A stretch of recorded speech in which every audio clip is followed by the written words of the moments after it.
And welcome back to my channel, Forever Fasting, which I've been doing forever. So, anyway, hopefully everyone's week went well. Mine went pretty good, although I did have my one day of messing up. So, let's just be honest here. So, last week, anyway, so this is week 2. Okay, so last week, um, I weighed in at 210. And I was 215, so I had lost 5 pounds last week, which is great. Yay, 5 pounds is good. And then I was hoping to lose, maybe 3 this week or more is great, but let's be realistic. But I'm only down 1.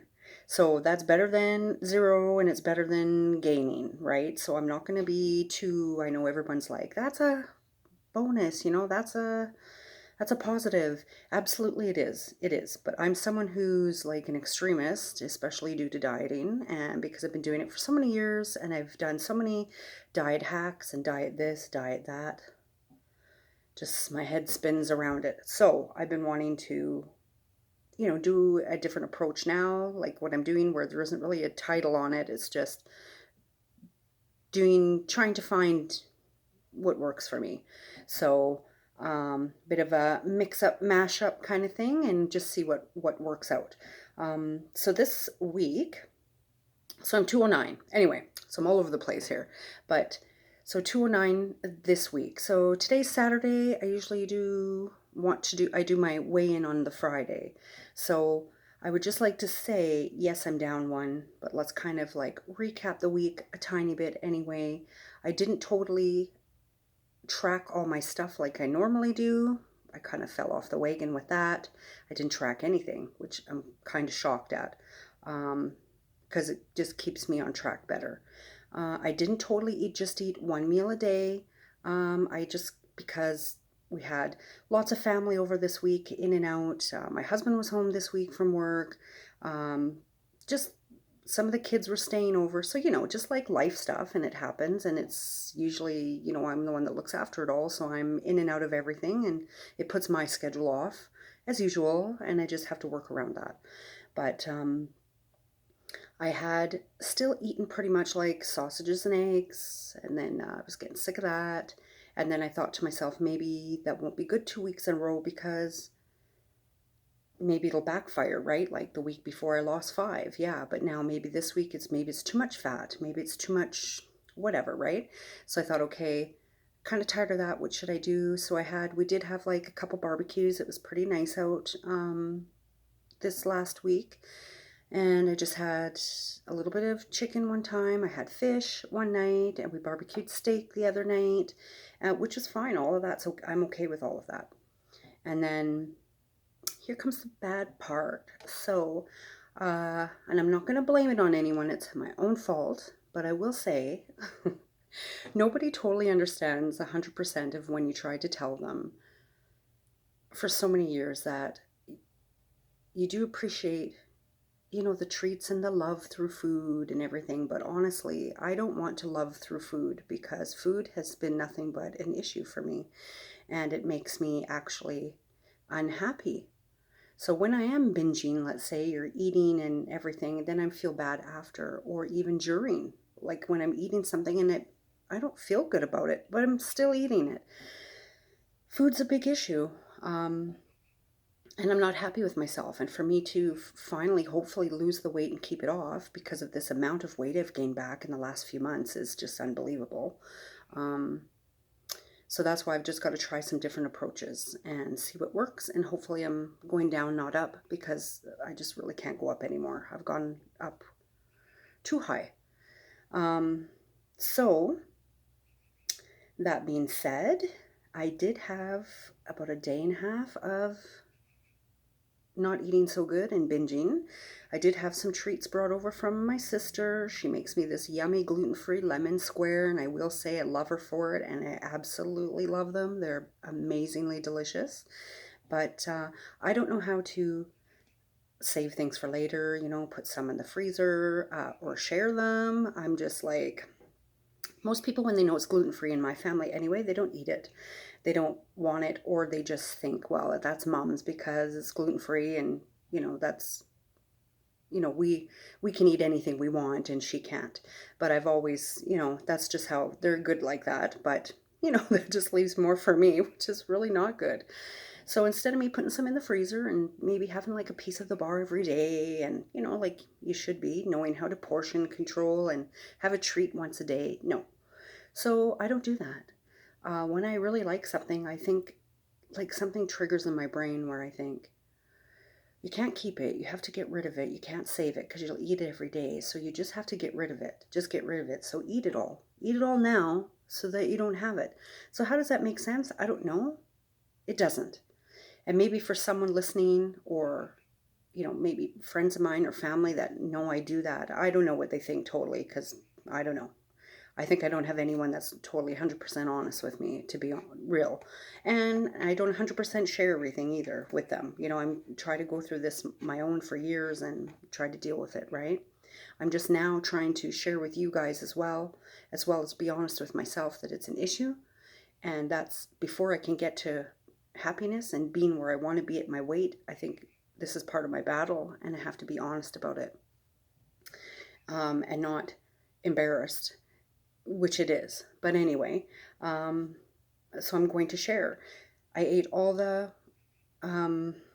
squares, the lemon squares, so like in a day and a half.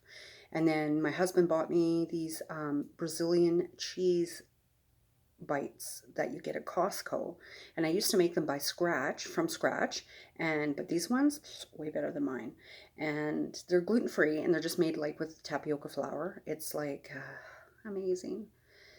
My kids think they're the most disgusting thing they've ever tasted, but I mean, when it's for me and eating something like putting a little bit of butter on something or like baking something and it coming out like a piece of bread, it's like amazing for me. So I know you can buy gluten-free stuff and everything like that. It's not like I'm not able to buy that. I just don't. I don't like to eat bread. I don't eat it anymore. I haven't. I've gotten away from a lot of the carbs. I haven't touched bread since I was ill and had my surgeries and stuff like that to do with everything, and then found out I was celiac and the rolling ball went on. Anyway, I just don't go in that direction, whether it's gluten-free or not. And I'm happy that way, so it doesn't bother me. But the odd time it's like, wow, awesome. This is like amazing. This tastes like I'm eating normal. Anyway, they're so good that again, you get like a bag of them with 62 little like frozen ones in there. You warm them up. They're amazing. They're almost like they're hollow. So it's not like it's a big bun or anything. They're just like maybe like that. Maybe. But they're good. And I'm sure you shouldn't be eating like, 62 of them in a day. So I'm just saying, but that's what I do. So that's why I'd rather don't buy it for me. Like, please, that's why I don't go to the store and I don't pick them up because I know I eat them all. And I keep telling people that. Like, I mean, and they just think like, well, just keep them in the freezer and have a couple when you want them. It doesn't work like that for me. How long have you known me? I don't do that. When I like something, I eat it all. And sometimes you don't see me eat it all. I'm busy. I'm in the kitchen. I'm cooking for everybody. I'm busy. I'm doing all kinds of stuff. And then what do? I eat them in between. That's why lots of people think, well, I never even seen you eat today. Well, I'm busy, but in between that, I have my time that I can, shove something in my mouth. And that's the reality of binging and eating like that. Otherwise, I mean, I'm pretty good. So that's an issue. But anyway. So people who binge or people who secretly eat or people who have days of like, overeating or emotional eating, then I definitely know that you will understand what I'm talking about today. So I appreciate you knowing and feeling how I feel because I'm sure there are lots out there. And just like I'm hoping what I'm saying, you can also realize that you're not the only one that does that as well. I'm here. There's lots of us out there that do that. But we can overcome it. And being honest with ourselves is, I think, really important. And that's what I'm going to do from now on. So I did have my like day and a half of binging, and that's what I ate.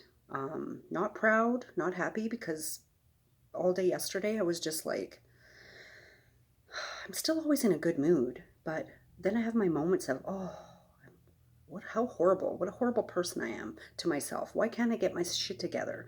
Like, why can't I just do this and conquer this? I'm trying, and that's all I can do. So, with that being said, last week, like I said, I lost 5 pounds, which was great. I started at 215. I got down to 210. Yesterday I weighed in. I was 209.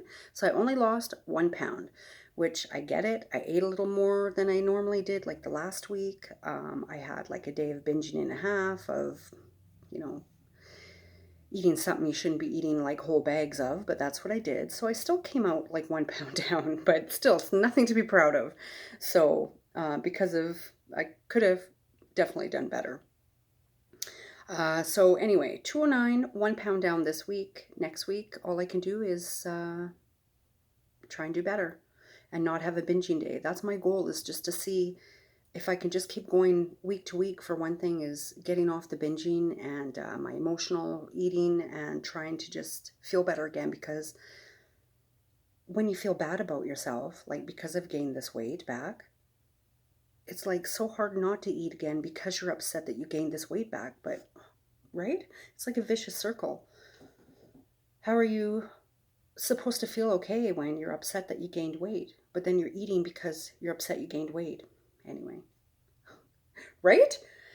But that's the reality of it, like seriously. And for those people out there that can just kick it, and like kudos to you, and I just like, that's, spread some of that strength this way, if you will.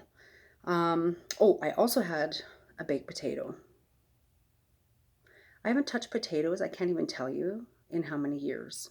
I do not eat potatoes. I've done keto for how long now? And that's just one thing that I don't always stick on the keto, but certain foods from keto that are just like, and you don't touch them. And it's been like, you just train yourself. And that was one of them. Like lots of the starchy anything or the carbs and stuff is, I really try to stay away from a potato. I don't even know what came over me. Seriously, we had a barbecue. I had a steak. Great. Should have stayed at that with the vegetable. And then I had a potato. I was like, even my husband's like, oh my God, you ate a potato? You ate the whole potato? I know, I can't even believe I ate a potato.